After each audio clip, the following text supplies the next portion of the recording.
Hello, welcome to the show. Hello, I'm Marcus Bronzy.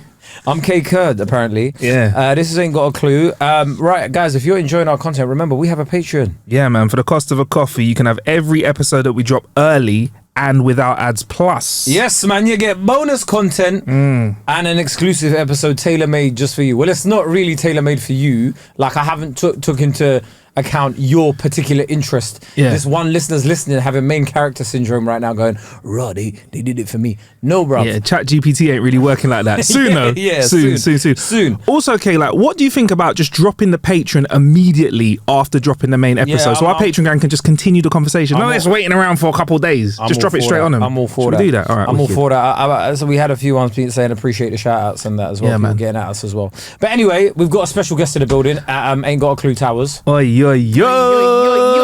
It's somebody with an XY chromosome. Is that are we allowed to? What the fuck is going on?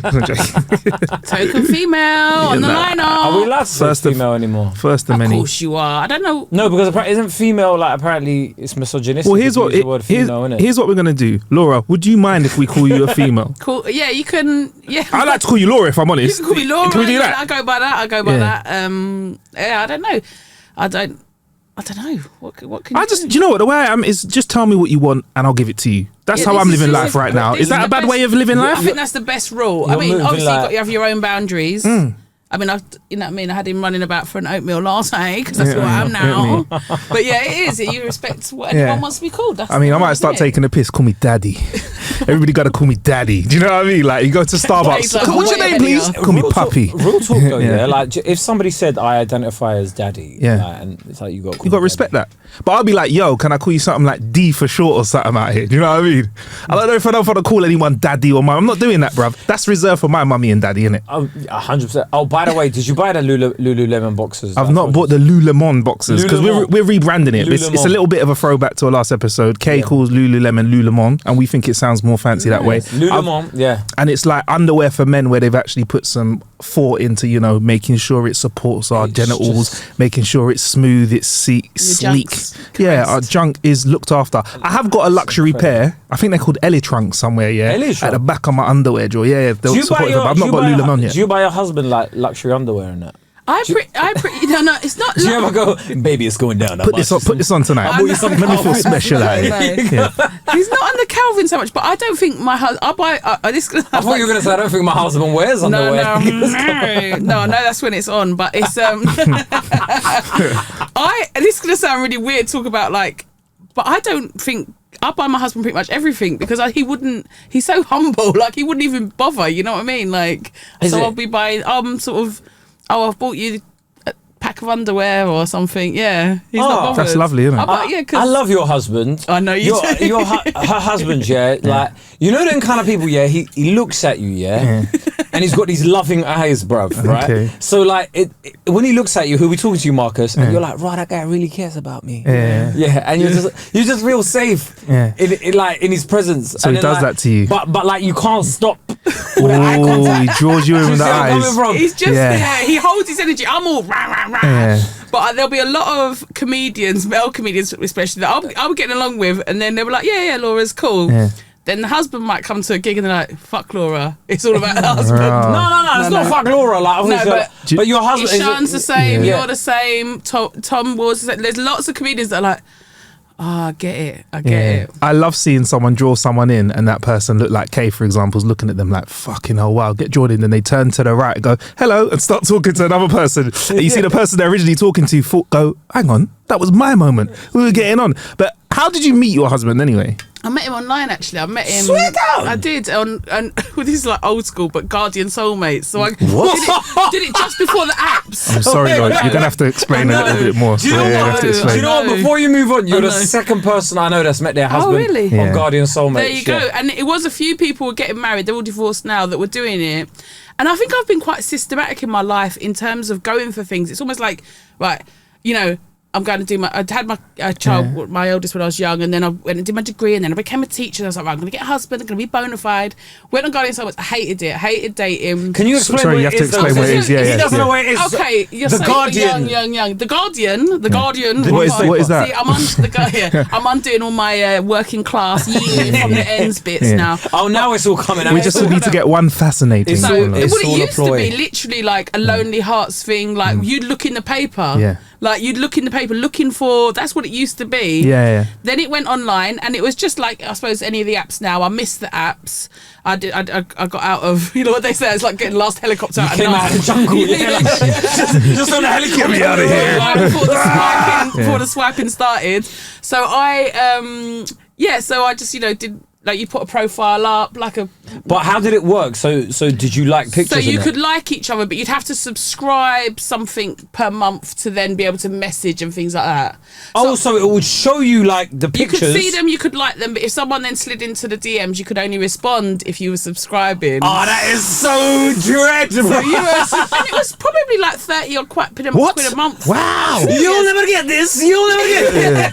Listen, but you know what the baddest thing? I was dating for about a year and I hated it. And then he slid into my DMs and I was like, and my manager at work, she was like, you know what? Forget dating. You know what I mean? Teaching's like, just give it a little rest because I was But it's when you were a teacher. It was when I was a teacher and I thought, so I blanked him for about 4 months and he always says 4 months. I know. Listen how mad this is. Check this right? power play. It weren't a power play. I've never played anything cool in my life. I'm texting him today going, I'm sorry, I'm going to be like 10:05. I'm not cool. I'm not cool. So I kind of listened to my line manager at work. I went, you know what? I'm giving up the dating. I'm going to focus on work. It's taking too much energy. So I blanked him anyway. Now I'll get over the first term. It's January. I'm looking at it again. I'm not subscribed to this thing. I'm not paying my £30 a month. And I accidentally unliked this guy. And then I thought, oh shit. And I liked him. And he messaged me again. He goes, all right, thanks for the like. I think I messaged you a while ago. But you know what? I'm going to tell you why I liked him. Because I put something crap. And he's like, what you're looking for. And it was like, some shit. No, you remember. I do. Tell us it what was did you something like, I know, it was something like, we've got to have some shared experience. Not necessarily the same books, but maybe the same footnotes. Still, I feel the shame. Look how you got it out of me, and you knew it was something shameful. And then I thought I was dating drips because obviously I wrote some bullshit like that. And I actually was dating so many stupid people that I actually went, when it was what I'm looking for, I thought, actually fuck that. What I'm looking for is someone good at gardening and putting up shelves because I need a practical man. Straight up. So I need a toxic man. That is what I'm looking for. So I wrote. So then my husband's opening gambit, my now husband's opening, it was like, how big's the garden? What are the shelves for? And my pom pom exploded, obviously. Nice. That's a good euphemism as well, isn't it? What do you need? What's the rec scene? Yeah. What's the rec scene, baby? And is that garden alright? So I was like, my bush needs trimming, and no, I'm just joking. And and then was he like, I'll tend to your flowers? Yeah. And then 4 months later, I thought, oh fuck, I'm gonna have to subscribe. So I subscribed, messaged him back, and do you know what?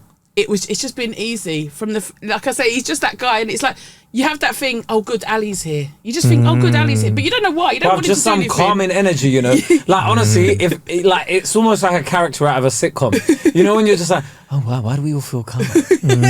Oh, he's in the building. And he's practical, and he's like, he's degrees in music and sound engineer, so he could, he's always like, we'll be at weddings and say the DJ deck explodes, and I'm like.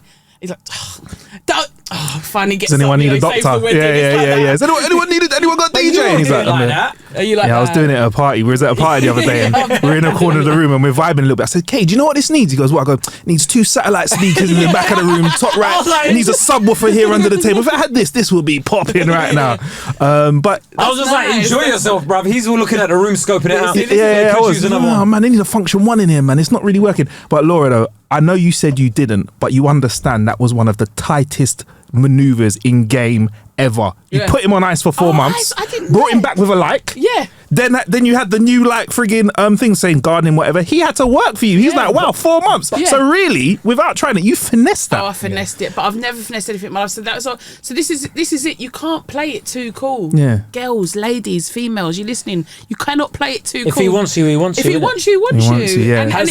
And he was sure. He just said he was so baffled by me not getting back to him because he'd already decided he was going to marry me. See, He was confused. Seriously? He says he knew. He says What, he knew. as he looked at your profile, he was like, this is my wife? Yeah, he said it. But you know what I always say? Is he just saying that afterwards? No, or like, he doesn't lie. He never lies. But I was about a month in. Now listen, I've been a single mum for 10 years. I just taking care of business. And we were out on a night out and I met some mad chick from way back when and rah, rah, rah. Way back when and rah, rah, rah. That's the London, East London. Yeah. But she was there and she was mad and she was drunk and I thought, oh God. And actually she knew, this is how mad it is, she knew my baby father who I hadn't even seen for like 10. I was like, oh my God. You know when it's like the worst situation, you know when you want to die inside and I'm seeing this new guy and then he... How'd you know Gavin? Like, yeah, that's his name. Actually.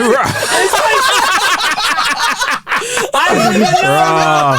I didn't even know. Wow, I didn't even know, bro. That's so and you're going to check his name's Gavin. And every time my husband says his name, he says it wrong. He does it on purpose. Garth, Gary. Yes. You know that one's there, isn't it? Yeah. I don't know why I thought about that name, but I thought you'd sleep with a Gavin in my head. I'm kind of cool now, but I never used to be cool. But then, anyway, this mad chick, I knew her. She was just this nightmare, and I couldn't get rid of her. And we got outside, and she's still following us. I thought, this is like hell. Anyway, he held my hand, and I had it in his coat pocket, and he's holding my hand, and he squeezed my hand. He got her in a black cab, got me and him in a black cab, got us, and he just organised this situation, reassured her, and it was the first time in my life. This is going to sound cheesy. I thought, oh, this situation's being handled, and I'm not handling it. I couldn't believe it. Someone else was handling a man. I didn't know men could be useful. Well, far and few between. Yeah, that's what I'm saying. I thought, right, he's handling a situation we're all right. here. It's just the others, innit? But you're handling a situation, and I just thought, wow, and I think that was it. I was about a month forward. Is he the kind of guy? He looks like the kind of guy that breaks up fights. No, he anyway, let's not make this. Come on, guys. Is he the kind of guy that bring him in a huddle? Take gals, man. Yeah. Would he not just break up the fight? Would he get them to like shake hands and resolve the situation as well? I would sit a mile off. Like, look, guys, we need to have a conversation. Yeah, what we need to do. Yeah, as young people now out here, you need to really. Is he one of those guys? No, he's just like on it. Like he sees things a mile off. We were at Parliament Hill, Lido, and I said, and they'd been. You've been doing some middle class stuff. I know. Laura's doing all right, you know. Yeah, okay. It's not. It's free. It's like it's £5 game. Anyway. We're there, and I think there'd been some mass shootings in the news. I went, oh, do you know what? I said, it's mad. I said to him, I just had a real paranoid thought. You're going to think I'm a weirdo, I said, because we were with the kids. I said, what if there was a mass shooter here on the wall? What would we do? He goes, I've already worked out exits, how I'd get you and the kids over, then follow. And I was like, you're mad. So I was confessing I'm mad. Can't lie. And he's assessing the situation. I can't lie. When I'm in the building, when I sit down in the restaurant, whatever, I just have a little look around. I need to know where everything is. I'm a back against the wall kind of guy. Yes. But some people have that instinctively. Some people train that like about you, because I'll see Marcus. Yeah, he's not looking at the staff or anything whenever we go in somewhere. He's like. Exits. Like just looking around, and I'm like, who's he looking for, bro? Like, I think it's just safe, innit? I think when I grew up, you had to be on 110% on everything, innit? So I'm like that, and I'm also aware. I think because of the club stuff as well. Like I'm always looking at venues and stuff like that, thinking, well, how does this work? How can we make more dough in it? Oh, that's it's so mad. Funny that I've met another one of you weirdos. Yeah, safe. No, I think a lot of guys do look at like. If you're streetwise, that's sort what of go. Right. You can feel a sort of fizzy night, can't you? 100%. You can taste it in the air, and you can see it. You can see an issue happening half an hour before it happens, and you can shut it down. So that's why we leave early. Yeah. There's a certain time of night. We're like, it's nice. Yeah. You see, when me and Kae left the last party, we left at the perfect time. We came out. I was doing that little thing where you have a little 5-minute chat with someone, and it ends up being a 20-minute chat with someone, and then you just slowly see the people start pouring out, and the state of the people just gets worse and worse. And you're like, I'm out. You know. I'm out. You can't. And you know what? It's like. I'm doing my first hour, like little humble plug. No, what? Plug that shit. I'm trying to. Are you going to Edinburgh? No. Good. I'm trying to shape what it's about. I'm making sure I've got an hour in my back pocket for when I'm really famous, and then I can tour. Just go on tour. You can tell she's got some TV stuff coming up. And she's like, once I release that, I'm going to announce the tour. So I need you. But Laura does Lidos. What will you name your first hour? That's what I'm working out. But because what I wanted it to be was about advice, but it's slowly becoming more. I hate victim status. I hate anyone playing victims, because I'm like, people aren't be on top of your shit. I don't care what's happened to you. And it sounds, but I'm trying to work out how to do it without being harsh. But because you saw, it sounds harsh. The reason Laura's on the pod, it sounds harsh. It's a good name for the hour. Actually, she saw the clip where me and you. Well, I don't know if it was you. It was mainly me. I get stuck in as well. Yeah. But when I was like, I'm fucking sick of everyone's sob stories. It's trauma porn. Yeah, there's trauma porn. Yeah, we say and then Laura was like, I fucking love that clip. 100%. On a light note as well, we bumped into some people from Facebook the other day. They saw our clip that we were saying it's not the algorithm, your content shit. Yeah. And they were like, thank you. We shared that around the office a little bit. Don't know if it can come into an annual meeting or anything like that. But all of us around the meeting are like, we agree. But again, own your shit. Yeah, man. And people are staring at their phones. They're in different places. You've got to be aware. You've got to be present. And I've been through some stuff this last year, and it's taught me about being present. You've got to be present. You're present with every conversation. You're present in every gig. We were just talking about Live at the Apollo, and I was saying nice things about you. How glad I was, You got that all out of the way before we press record. Yeah, you got it out before you were here. While you were running about for the coffee. But you were very good at putting me at ease. And, Apollo's obviously one of them things that overwhelm you. We all have big gigs that you think, oh man, I let the occasion overwhelm me. I was very present. You helped with that. But I was like, I'm living my dream. I've got to be present. And it's the same thing of this kind of pointing the finger. It's not going to serve you well. I'm not saying people ain't done bad things to you. They say you're not responsible for the things that have happened to you, but you're responsible for your healing. And you can stay unhealed and you can keep it your story forever, or you can work on your healing and have a different story. And I know I've had to do that a lot of times in my life. Because you've been through some stuff, innit? We don't want to go into it on here, but it's not that kind of podcast. No. Really? But have I been out there about it? I haven't been out there about it or anything that I've been through. Because you had cancer, didn't you? So you And you overcame that, but I wasn't shaved head, hashtag Kinker's ass. I bought a £400 wig and got on with it. Do you know what I mean? £400? Fucking hell, it's a good one though, yeah? Yeah. You got better be for 400 fucking quid. It's got to be good. And you got to go to where the black women get their wigs, and now you got to do it properly. And then you go, and then it looks so good that people go, I like your hair. And then you go, thanks. It's not real. It's a wig. Really? Nah, I wouldn't do that. I'd be like, yeah, thanks. I'll agree with myself. It's fuck women, that. It's like when they go, I like your dress. Thanks. It's only £5. Primark got pockets. Yeah. But because you get. So it's going to be about victimhood and how you don't like it. Well, but that sounds so hard when you put it. What is wrong with men? No, but I think I'm all for it. What do you mean? What's wrong with men? What I miss? No, because as in, I'm trying to pussyfoot around it. You're like, victimhood. You don't like it. But the victims. It's getting a bit Andrew Tate now. You fucking assholes. Well, I mean, look, there's a gap in the market, right? Andrew's gone. Hey, Laura, step up. There's a trafficking gap and a chat shit gap. I mean, I'll do the chatting shit one if you can do the trafficking. No, but I want it to be positive, and I don't want it to be preachy. I want it to be just through stories, but more often than what it was about is advice, because I find a lot of people that want to give you advice can't handle just listening to you. Do you know what I mean? They go, you're like going through some shit, rather than listening, they go, tell you what you're gonna do, go for a run, soak it in white vinegar. Do you know what I mean? It's like that, isn't it? Or whatever. It's a way of it's a way of batting back. Pinging do you know it what back, I mean? It's like I was gonna call it hot potato because I look like a fucking hot potato this last year, but it's like But as we will not have that. No. But as in, if you're holding a hot potato, you're like, ooh, people can't actually deal with shit, so they'll just throw it back.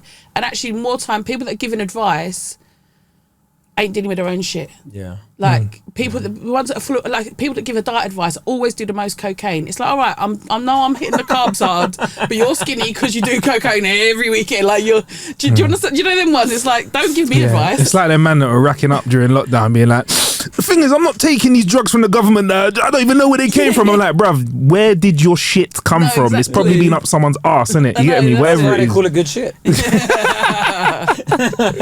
Literally been there. So it's like, I mean, I get where you're coming from, because I don't like how it's just become commodified. Like victimhood's become commodified. Like there's a lot of people out there that make money from people's tragedies, and if there was no tragedies in the world, they wouldn't have a career. And it's also playing on people's insecurities a lot of the time as well, isn't it? Yeah, but I think it's also quite an easy thing to do. It's like, it's easier to go, my foot hurts, than, do you like my trainers? Like, just say it. You know what I mean? Like, as in, look at my back. Like, I like people that do selfies and be like, I'm popping, and I look hot. Yeah. Just do that. Don't put an inspiration. Skin's popping. That kind of 100%. I love that. Hashtag hide your mum. That's what I'm like when I put it in one.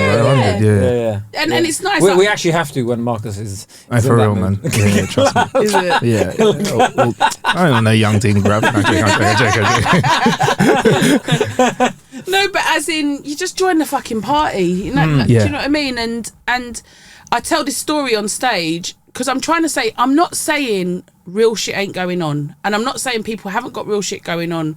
But from the minute you're crying on a video, I'm out. Listen, yeah. I'm out. Listen. I'm out. When if you your watch, fault is, I'll pick up my phone for this. Yeah. I'm out. But it's after that though. No, it's after that. If I can see the ring light in your eye while you're crying. It's after that though. Think about it. No, it's after that. You cry on a video. You record it. That's bad enough. Yeah. You go back and edit it. So you watch yourself. Oh, let me just cut it right before the tear drops. And then you add music to it. Or they do black and white.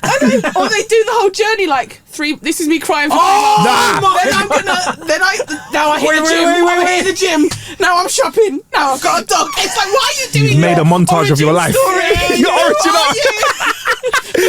You've done a Rocky montage of your own life. It's like, oh yeah, this was me 6 months ago. Yeah. This is me now. Look at me. And it's like, but yeah, you're right. Like, who the fuck thinks to themselves, I'm crying at this moment. I'm really sad. Let me film it. Content. But that's bonkers. This is what it's about, guys. Content. And that's fucked that we've normalised that. I haven't. I block people that I see crying on their. I'm like, what are you doing, bruv? Move. Yeah. Oh, that mute function is a wonderful thing on social media. Yeah, 100%. But why is that? Why is that become normal? Because we've seen the trends in it. We've seen the fitness. We've seen the hustle trend. Now it's like that. I'm in pain. And also we're seeing the rise of. Kae mentioned it last week. The whole kind of like the whole kind of health and fitness to bring yourself back from all of this trauma. Do you know what I mean? I got really jumped on by the ice bath community. Really? I think we can call them a community now. Oh, it's 100%. Listen, bro, it is all good, the ice bath stuff. We get it, but I like it. I'll swim in cold water, but I ain't getting an ice bath. But no, I hear that. But you're not on social media every day going, "Hey guys, look at me, bruv." The ice bath community, they're organised, bruv. Right? They're like. And they're refreshed as well. Ice baths matter, bruv. Like they were out there'll be something else in a week or two. No, but that was my point. Yeah. And people were missing it. They were like, "Why are you getting at people that are trying to better themselves?" I was like, "I'm not getting at people trying to better themselves." I'm like, "This is a fucking fad, and I don't need to see it." Like, do you know what I mean? But anyway, the ice bath community, I didn't have any clue how strong you were, and I want to say from the bottom of my heart, I meant every single word in it. Like, I didn't want to apologise. I meant every single word, and I'll see you in a year in it. But the thing is again, it's still showing off. I remember when I bumped into you at 99 Club, and I think you'd done loads of work. You look really good. I went, bloody hell, you look good. Well done, sort of thing. And you went, yeah. And you got your phone out and went, ching, ching, ching, like, show me all your game. But you were proud of yourself. You're proud of your physique. You weren't posting it going, this has pulled me out of a dark place mentally, or look at me getting my eyes wide. You weren't framing it or something. I like people that go, look at, it's like 100%. A kid. Look at what I've drawn. 100%. They're not like going, drawing pulled me out of a dark place. No child's going, why did you decide to draw like daddy with a dog? Because basically what it was is I was really depressed. I was really depressed that obviously my dad never got me a dog, so I thought I'd portray that in an image. But there's a book. It's a 1970s psychology book called "The Games People Play," and it's really good. Who's that by? I need to get. I can't remember. It's quite famous, but if you googled that, it's a 1970s, and it talks about strokes. It's about like social strokes. That's all we're doing. It's like if I've chatted to you 3 times in a green room, just casual.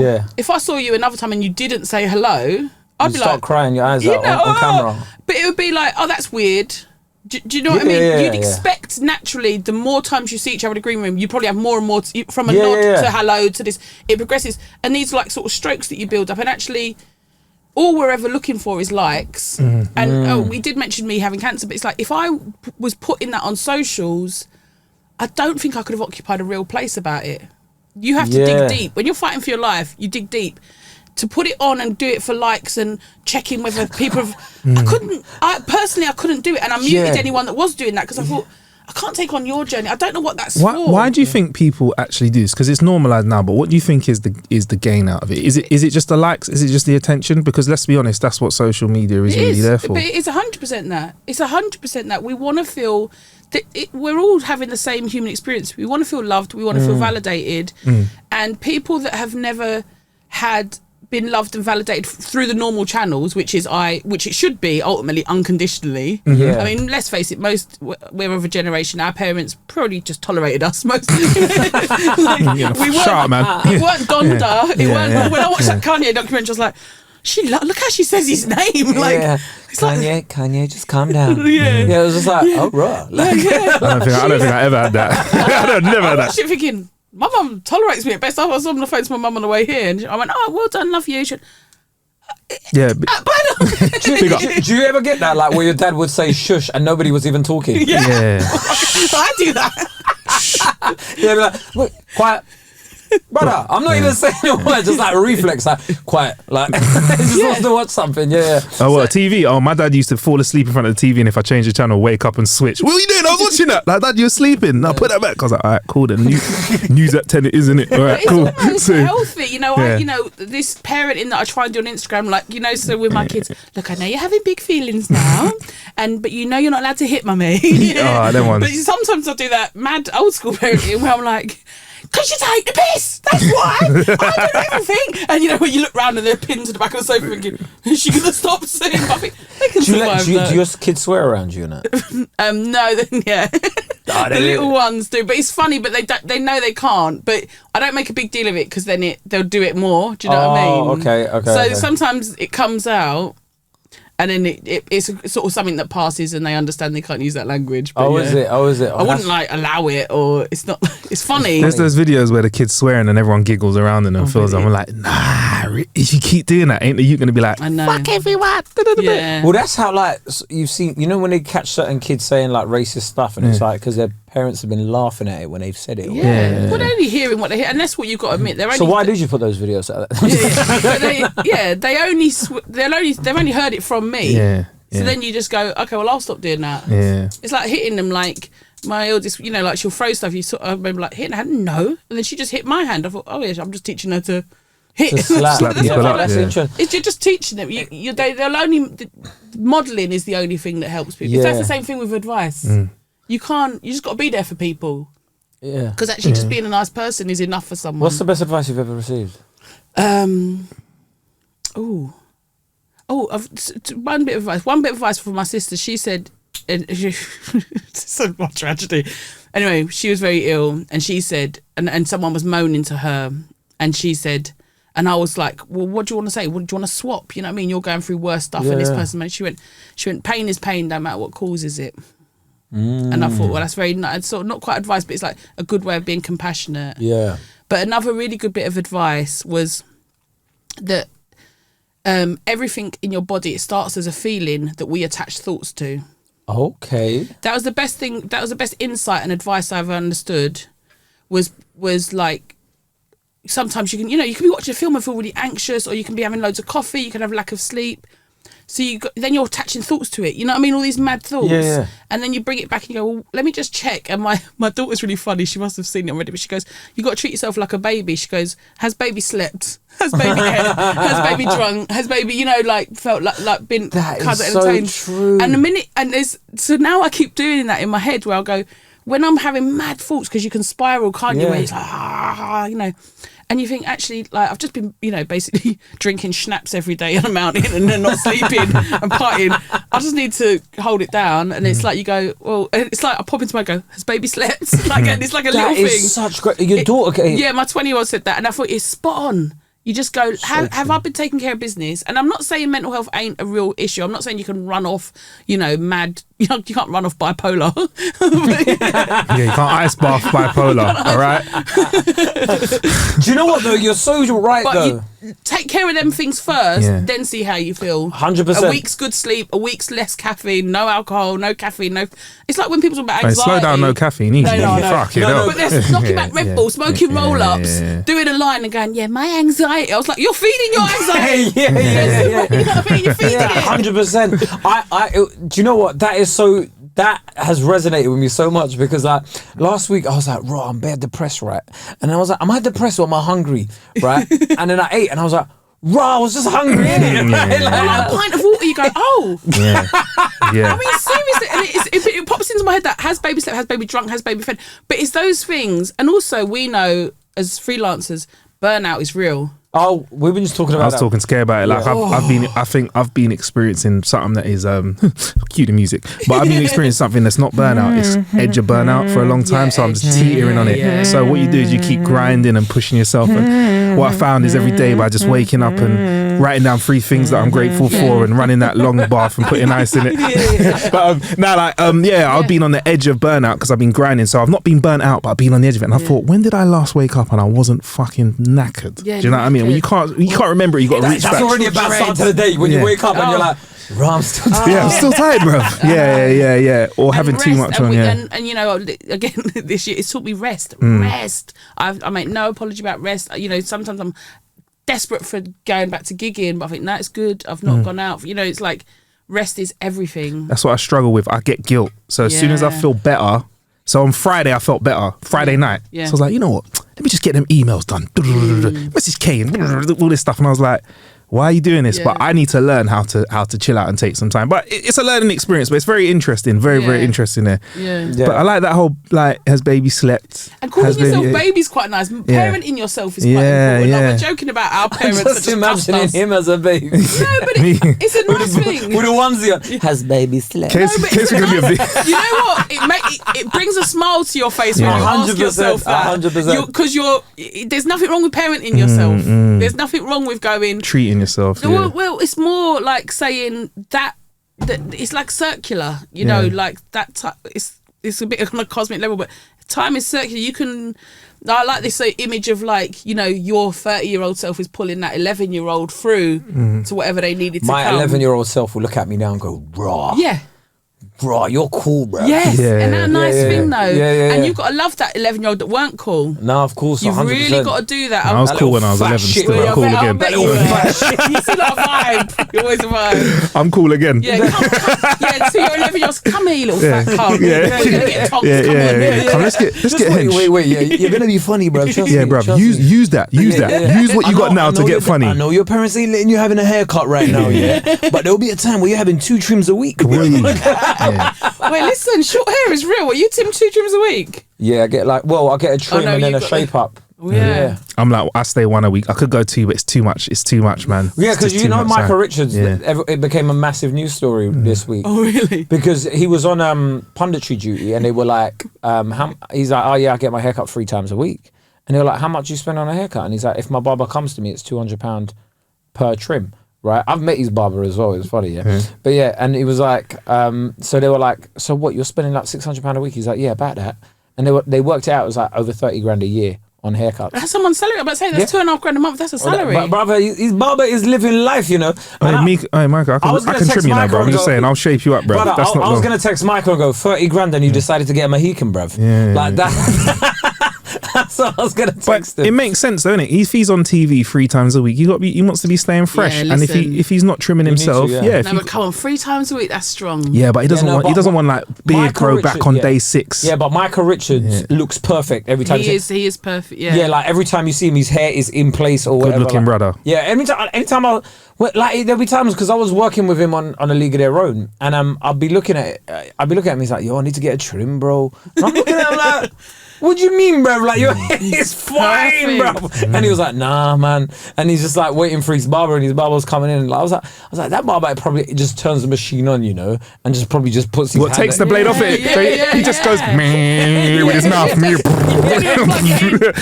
hell, he might have to go. Fucking hell, man. This hair's looking a bit. It's growing back quicker the more I trim it. Might need to do 4 a week, you know, bro. You know what I mean? He's just going, bro.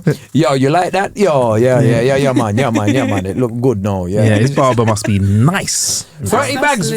What is it? Because obviously, like, you're on your way to being rich and famous and that. Yes, of course. Yeah. What's the one thing that you really want to buy as soon as you hit the lick? As soon as you get a bit of money, like the most extravagant purchase that you're gonna. And let me add a bit more to this. Business is taken care of, yeah. Like So let's add, business is taken care of. Families taken care of. This is you time. Because you're from the hood as well, innit? Yeah. So I know it's gonna be something mad as well, innit? What would I really? Oh, not that. You know what? It is a Chanel handbag. It is. I just want to, and I'm now getting to the point where I'm like, because I don't own my home. I'm in social housing, keeping it real. So I need to buy a house. Don't ever come out of there, bro. Yeah, no, innit. Don't That's ever the come out, safest even place. if you got the money. I know. Buy that, Bruv, I would never leave my house. Don't even try buy it, bro. Bruv, what? Like, imagine you're balling and you're still in a council house. So whenever things fuck up. You just go, it does feel safe. People ain't can even you safe fix my door, bro? Mortgages. Yeah. Yeah, it's true. Like, yeah. But yeah, so it would be a little Chanel handbag. That would be a bit naughty, yeah. And yeah, I think that would be it. A nice, yeah. That's all right. That's humble, isn't it? But nails, I like a humble thing, bro. Like, I'll probably employ a full-time foot masseuse. Oh, there we go. Come on. That's what we want. And you know, also, is it Dr. Dre with an Air Force One? I'd buy Air Max 90 a week, chuck them. I hate my really? Fresh. Yeah, I don't take good care of things. Yeah, I like the kicks you got on them out. Yeah, they're all right, I like the detail on the lace matching the cardigan you got on there. I see you. I think it'd be a weekly trainer. A weekly trainer. Really? Just a weekly trainer. I'm thinking about getting a trainer. Like what? A PT or what? No. Nike Air Max trainer. I like that. So you'd have 52 pairs of trainers. Yeah. Oh, they're gone then. I'd take her straight to charity shop. See you later. Boom. But what I would like to do is I'd like to be so rich and I would set up a charity and it would be for, you know, like back to school for single mums, you know, like just making sure they can just get the shoes for their kids, get the things. Because when I was a teacher, a lot of that would be taking care of kids and those sorts of things. This is the part we're going to edit out. Yeah, this is the boring bit. But I would do that sense of giving back. I do believe in giving back. So setting up like a fund in it so that it can like just perpetually keep going as well. Those sorts of things that keep kids in school, those take care of business and stuff. So with teaching, what kind of teaching did you do then? I was an English teacher. I was an English teacher for 10 years. And secondary, Jesus. Catholic girls' school, and I was a head of year as well. Fucking hell, Catholic girls' school. I was a head of year. That's serious, man. What, you're good at your job? I was very good at my job. I loved it. What was it like? I was going to ask what the students like. Well, from my ends, but I went to the rival girls' school. I went to Cerebral, they went to St Angela, and I taught at St Angela's, and I still wouldn't mess with a St Angela's girl. And my friend Natalie, she's like, oh listen, I'll be in my 4x4 at Princess Alice Lights, kids in the car, St Angela's girl walks over, still want to run her over. I'm like, stop it, like still got beef. Really? She was like, I'm gonna teach there. So what made you leave that? Because that's a pretty decent job, head of year, all of that, and then go and do comedy. Like, why'd you go, fuck it, let me just like do something unstable? I always wanted to be a comedian. I never had the guts. Really? Always. I'd write whole routines in my head. I love comedy. What, for when you were like 18? No, in my 20s, yeah, I loved it. I always wanted to be brave enough. I never felt brave enough. I did a lot of, work on myself to just feel that sort of sense of confidence, because it's that kind of, you've got to be able to lick your wound. You know what I mean? The thought of that rejection on stage or putting yourself out there, it took a lot for me to get there on a kind of confidence level. And so when I was going back to work after my third child, I thought, man, I want to go back for 30 years and I can't do it. I cannot pretend to give a shit for 30 years. No, but I couldn't do it. I can't keep fucking teaching these kids Macbeth, bruv. Yeah. Like, I'm done with Mice and Men. Done, and I think it's good in life to know when you're done and not, and say, yeah, it was the best 10 years of my life. I couldn't do it anymore, and then just loved it. So I did a comedy course just when I was just at the end of my last maternity leave, and then I was the comedy course. Yeah, I did Logan Murray's. Don't know who that is, a lot of people did it. Rod Gilbert did it. Okay. What's his name? Taskmaster. What's his tall guy? Greg Davis did it. A lot of people did it. So and then they do a showcase at the end that was filmed, and 2 days later was the closing date for Funny Women. So I submitted that. You were like, fuck it. For submitting my showcase, I fucking won it 5 months later. I won Funny Women 5 months later. Shit. And then got signed. I got signed by so I started in April. I got signed by United. Man, all these new comics, man, they just get this. Don't know. It's true. It's true, and I'd include myself in it. Wait, what's this? Industry are so quick on who's the next big thing. Yeah. People have barely got 5, and they're on fucking Comedy Central, basically. Yeah, basically. That's what. But she said it a nice way, innit? But I was like, you ain't even putting the work here. Yeah. But I'm a big woman. Now I'm fucking I've around. done 10 years. I brought other things to it, But these ones in their early 20s that are still talking about their parents' divorce, and you're like, you got nothing else going on. Yeah, I was gonna say, do you not think like living a little bit of life means that you can bring something to your comedy because you've actually done something? Because I realise there's a lot of people out there that I've seen in multiple entertainment industries, and it's very easy to kind of just get into that whole circle jerk vibe of everyone just being in the industry. So your chats about the industry, your jokes are about industry. Whereas when someone has real life observations, gets out there and does stuff. You know, Mo, obviously, you talked. You know, it seemed to be like he was still working in retail. Then he's basically famous. Yeah. But it was like he, you know, for however hard that journey must have been for him and keeping that work on, he wouldn't be such a man of the people. And I use that phrase in kind of that is what he is. Like way more than, you know, Michael McIntyre's mainstream, but you don't relate to him. You don't like, you know, Mo's able to be mainstream and Mr. Saturday Night, but also you feel like you know him. Everyone feels like they know him. Do you know what I mean? 100%. Yeah. And that is because of, like you say, living that real life. And but it's music's a young man's game or young woman's game. Whatever. Is it though? It is. Is it really? Like, well, all right, hip hop and that sort of stuff. Yeah. I don't know, you know. Like, I was having this conversation the other day. No, go on, say your thing, and I'll tell you what I'm thinking. You are like, young people determine what's hot. Young people determine what's hot and what gets nominated and what sells millions of records. Whereas I feel like with comedy, the older you get, the better you get. Yeah. Whereas with like, music, it isn't the other way. The music is the other way around. The older somebody gets in music, you just see they've lost the hunger. It's not massive about sex appeal in comedy, is it? Like, as in, you know, no one's I think it almost works against you. Being so gorgeous, Kae. That's why I can't get into this comedy thing, man. I'm mad at it. Nah, it's a struggle. It's too rough, innit? You're not an outsider enough. So I just fuck myself up a bit and then do a hot five and I'll be alright, innit? Yeah. Give yourself a bruise. Just a little limp. Yeah, a little limp. No one's believing you can't get the girl, you know what I mean? Yeah, for real. But I don't know, you know, I feel like in entertainment there's all of these thoughts that we have, like for example, like music and that. When I look at music, like who runs music now? It's old people still. Do you know what I mean? And I know there's young people that come through here and there and it does look like a young man's game, but I don't know, man. Maybe hip hop's a little bit different. It's a bit of a younger people's sport, but there's a lot of people I look at in the music industry and in entertainment. I'm like, the air miles do count, innit? Like it does make a difference. People think like Rihanna's still in her 30s. Do you know what I mean? Like people got like, but because Rihanna's been around, she's still young. Yeah, do you know what I mean? But she's been around since she was like 16. But she ain't Beyonce. Do you know what I mean? Beyonce. And then what is the difference between Rihanna and Beyonce? I think Beyonce's 40, isn't she? I don't know. Yeah, but Rihanna's bigger than. I don't know. Is Rihanna bigger than Beyonce? Nah, I think Beyonce's bigger. No one's bigger Say that loud enough on the podcast, and we're gonna get buried by the beehive, bruv. You'll find out. You get me? No, I know people in the beehive. Yeah, I'm in the beehive. Yeah, you say that. Say that to the camera, because I know people that in the beehive. Yeah, I know people that have tweeted stuff a year and a half ago, and every time they put something on Instagram or whatever, they just get bare bees under it as well, bare bee emojis. Like they will come for you and stick on you. Oh, you don't fuck with the beehive? Yeah, I would never disrespect Beyonce ever in my life, bruv. And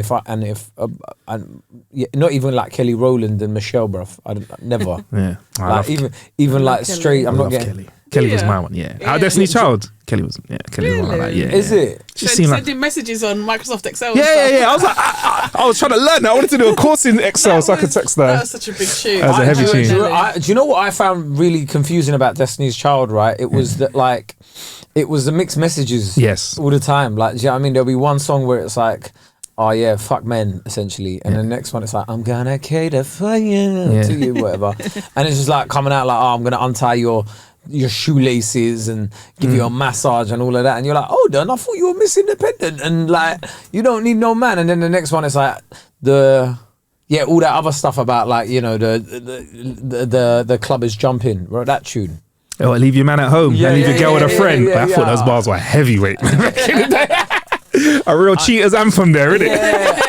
Yeah, I need a soldier and all of this stuff. I was like, what are you on? Like, do you know what I mean? Like, but this is it's like when WAP came out and it was like, oh, think of the children. But you know, I'm a mother of daughters. That sense of, you know, not having.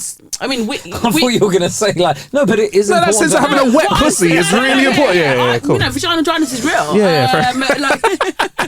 Like, what I'm saying is as in not to be passive. Yeah. I grew up with hip hop was like Snoop, you know, video hose, the height of like I'm the man. You either are good enough for me to pick you or not. So then, like the Destiny's Child. Well, yeah. All right, Tate. Kae Tate. Kae Tate. It's got a ring to it. Andrew Kurd. Where's your booty? Yeah. Sounds like a nursery rhyme, that one. But but you know, to be saying, actually, listen, you know, when WAP came out, a lot of men, like you, if Destiny's Child did it to you, a lot of men just sort of held their junk like, oh, I don't know, I can't go near you. Do you know what I mean? I was there singing that shit. I never like. It's like this whole Sam Smith thing right now. Yeah, I never understand the hysteria, the furore around it. Yeah, because I'm like, if you never told me Sam Smith made that video, I would have never have seen it. Yeah, I would have never, because I don't go. I'm not gonna lie. Yeah, I don't go searching for music videos anymore. Let alone Sam Smith music videos. Listen, it's a PR machine. It's fucking work. Yeah. He's strung up like they're strung up like a Christmas ham. They're wearing blow up trousers. They're swinging from a chandelier. They're being talked about. I don't think the upset that they garnered from that was as big as what the PR machine thought. I think everyone just went. I think everyone went in this day and age like, oh, that's nice. Well done. Bring. I'm like, I don't care. Bring the tunes, bro. He's trying to bring the tunes. Sorry, they are trying to do everything they can to be in the news. That's it. That's cool. That's PR. Everyone's talking about it. It's not. But I think they were on that we do the one show. The one show. And then they go I want to be a fisher then. Yeah. And I was like, okay, you know what buttons to press. But you know what? Kudos to the presenter. It was like, great, cool. What kind of fishing? Because that's the conversation you're going to have. You're going to, cool, whatever. Like, the way people were going, what the fuck is a fisher then? Who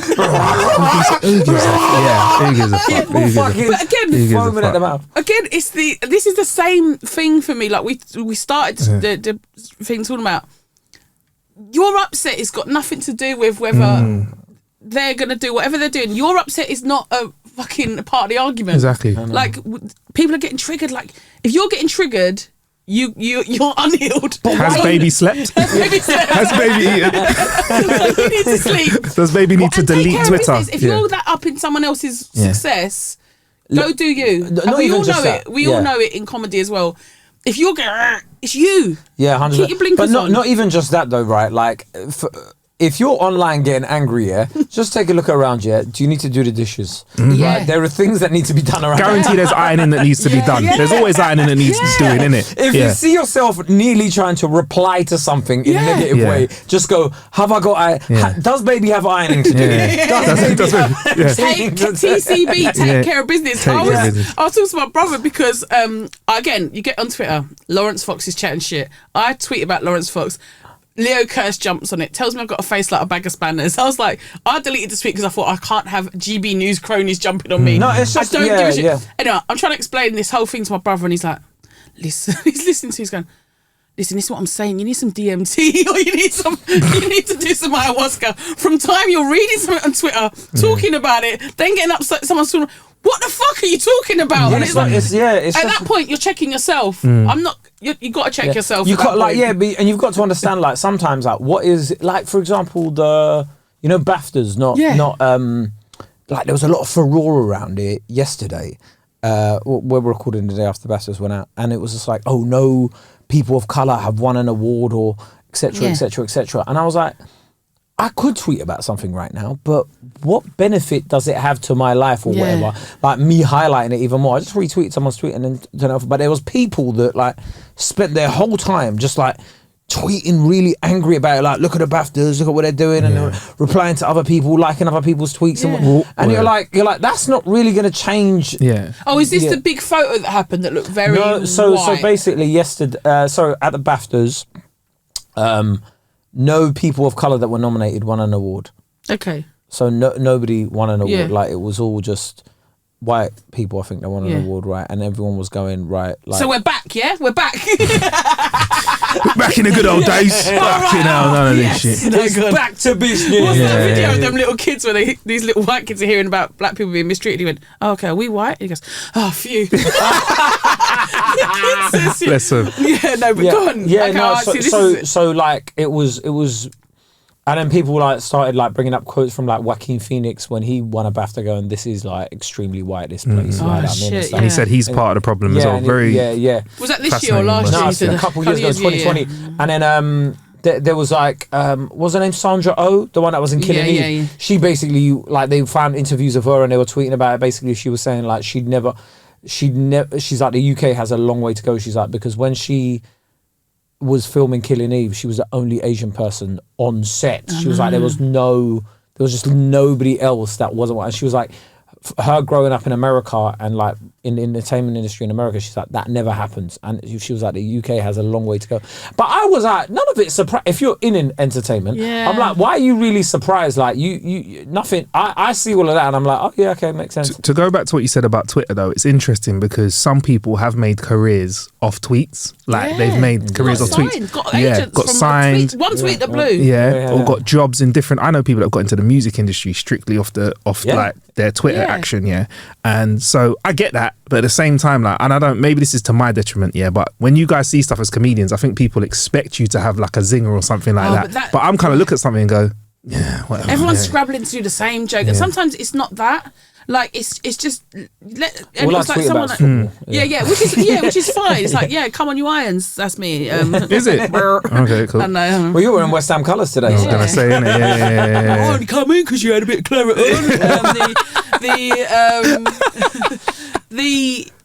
But I'm so fucking ignorant in the sense of like Twitter's going crazy. I've got a thing on social about it being daily hate. Everyone log in to find out who to hate that day. Yeah. But it's like I then have to Google what the news story is. Yeah, so I do like 3 layers of investigation to know what everyone's talking about. And why are they hating on so and so today? That's why. And then you're expected to have an opinion as well. I mean, the Tiger Woods. He handed him. That's just dead golf bands. So somebody was playing badly and he handed them a tampon, like on the slide, in on the court, like handed it to him as a little joke. Like palmed it to him, like I thought it was like a rolled up 5. And like, look at that. Exactly. Tiger Woods back in the game, and he's straight up to old school smack in front of the world. Bitch, bro, he's not learned his lesson, has he? Bro, do you know how mad that is? Is it something to be upset about? No. Not for me. Like, listen, if a man's handing me a tampon, I'm swigging there and then, bro. We're going at it, bro. Like, for 2 reasons, innit? Firstly, don't call man a bitch. Secondly, why are you being misogynistic, innit? Like, we're going at it, bro, right? That is, he did that in front of cameras. But the way people are like, oh, wow, well, maybe calling him, a woman is a compliment because women are underfunded in sports. That's what I mean. Fuck off on every level. I don't care. It's dead golf bants. They play golf. They're having locker room dead bants. But that's why sometimes, I'm like, footballers get the hard end of the bargain, innit? Like, because everyone talks about footballers being backwards, this, that, the other, Footballers, when they're on interviews and stuff, they have to be on their best behaviour. They're so nice. You look at the way NBA players, NFL players, like golf people, flipping, like boxers. Yeah. Boxers were damn near saying homophobic stuff, and everyone was like, or like UFC stars and everything saying racist stuff, and people are like, footballers are stupid. And you're like, no, like, I feel like they're the more mature ones out of everybody. Yeah, and footballers are like, prolific, as in there's so many footballers. They're mostly working class. It's the most kind of accessible. Well, it's sport. Changing now apparently, but it is an accessible sport, isn't it? Like it's not. Yeah, £2. The whole ends is playing. You've got 22 kids playing football for £2, bro. 22? No, more than that, bro. Yeah, no, that's you know what I mean. Like 15 aside. Yeah, no, you put one team on as sub in it for when the other one come on. But like for £2, you can get the whole ends playing football. All this skiing nonsense and stuff. Like people talking about, do you want to go skiing, brother? Before I've even got on a plane, I've spent 2 bags. How is that? Like, listen, it's obscene. And then you go, I need to hire this. Another 2 bags. And then also, you need to learn to ski as well. Listen. Bro, when people are like, Britain does well at sailing. Duh, bro. Because who can afford a boat to go, I'm going to practice, bro? How do you even train for sailing? I know. How do you train for sailing? I'm going to go sailing after school, bro. None of that shit, bro. Like, you have to be from a certain socio-economic background. Like, all that horse riding, equestrian and stuff. And it makes me laugh all the time when I'm like, there's probably somewhere, like, those Maasais and like those tribesmen and whatever, like the way they fish and like get on boats and stuff and whatever, and you're like, you just give that motherfucker a uniform, bruv. See how fucking good he's gonna be at sailing. That's the way though, innit? Like, you get me, people farm, that was like a kind of seen as like a little lowly job, the landowner would get a man to farm, but now it's like, I got a little allotment. It's nice, it's a cute little thing, innit? Yeah, get me? Before, people had to just go and work a hard day's work and burn their calories. Now we go to the gym because we eat so much shit, we got extra calories. Like, it's kind of interesting how everything that was a necessity becomes a luxury. Having a tan never used to be cool. Because it meant you were also- outside working. Now, you got a nice tan there. Nice little tan. But then Luxury life. But then that stopped having significance because of the fake tan. Exactly. So then it was associated with cheap stuff. So Exactly. it's weird. Colorism is associated with wealth forever. Loads of amongst Caucasians and black people. It's course. like the same thing. It's just it shifts according to wealth. Wealth matters. That's it. You know, when you're talking about the food like so readily available, I realized how lazy I am recently. When I realized there was no food at home as I was driving home, right, and I was driving past all the fast food places, but I was like, let me put Deliveroo on to get. So it's ready by the time I get home. I was going to say, you never pulled over and done the delivery order so that it hits your yard at the same time as you come in. Bruh, timing, come on. I was like, I could go out and stop my car, find somewhere to park, go into the place, or I could put my address as home. Deliver something, and then by the time I get home, the driver's just there, like, here's your food. And I'm like, Perfect lick. Amy, and you know what? You feel like you've accomplished something when you do that, innit? He's a fucking £2 tip. You're winning, and it is. We're too comfortable. We are too comfortable. We're way too comfortable. People got no. They haven't flexed the muscle of struggle. You know what I mean? Like they have for Instagram. Oh yeah. That one. But that's what I think part of it is as well, though. Certain people ain't been through real shit, so then when they get on Insta and that, they start just going, guys, so I'm actually somebody that really finds it hard to process information, and it's like they fucking find some like sort of thing. I know. Bruv, like just chill out, relax, bruv. Everybody's got something in it. Like, anyway, let's roll on to Patreon. This has been great. Laura, where can they find you? Well, what am I doing? You've got loads of stuff. I've got stuff going on. I'm starting my own podcast. Oh. Me and the wonderful Michelle Diswart are starting a podcast called Should I Bother for BBC Sounds. I'm ready for. Okay. What's it about? It's just basically we talk about stuff that we may have done. You know when people recommend stuff and you're like, well, should I bother? Because we've got to find out. But it'll be things like, it'll be anything from TV shows to ice baths to third space gym. Listen. It's wearing a different. Have you gone? No, she has, obviously, because she is not a fool that had 3 kids. She's living her best life. Listen, anyway, third space, I need to get down there, bro. Right, let's get into that. I need to hear about that in the Patreon. And also, can we go back and watch the Live at the Apollo with Kae Kurd hosting it and you kicking the shit out of it? Yeah, kicked the shit out of that, didn't we, babe? He was there. I know, he said. He was like, oh, man, you struggled to follow me, didn't you? I was like, yeah, man. After you came out, I realised Kay was all okay, you know. It was okay. Now, you guys both smashed it. Nice. It was 100%. Nice. But, Live at the Apollo's still on iPlayer. I think my little bit about bitching's doing bits on TikTok. Are you on TikTok? No, I don't know what that is. I can't. Your daughters can manage it for you, you know? I know. Well, she'll sort of maybe show me. It's quite nice. I kind of get a measure. I ask her about things. Like the 20-year-olds are good, you know. But like she'll show me someone, and it'll be like, oh, I know them. You know, it's nice when they start realizing people doing numbers and things like that. So. I was at a gig once, and a comic was like, "Can I get a photo for my son?" He's seen your videos, and I was like, "Yeah, sure." Does that hurt? Did that hurt a bit? Like, did that make you feel old? That it's like. Can I get it didn't make me feel old. It made me feel sorry for them. I was like they're going, Dad, this is a real comedian. Yeah. I'd be like, can I get a photo for my mum? That would make you feel old, wouldn't it? I mean, I'm like, no, man, I'll just DM that to your mum straight away, bro. What's your mum saying? Anyway, let's hop over to the Patreon now, where if you are a patron, you will be continuing the conversation immediately. Thank you for joining us, Laura, on this episode. Thank you very much for having me. Easy. Peace.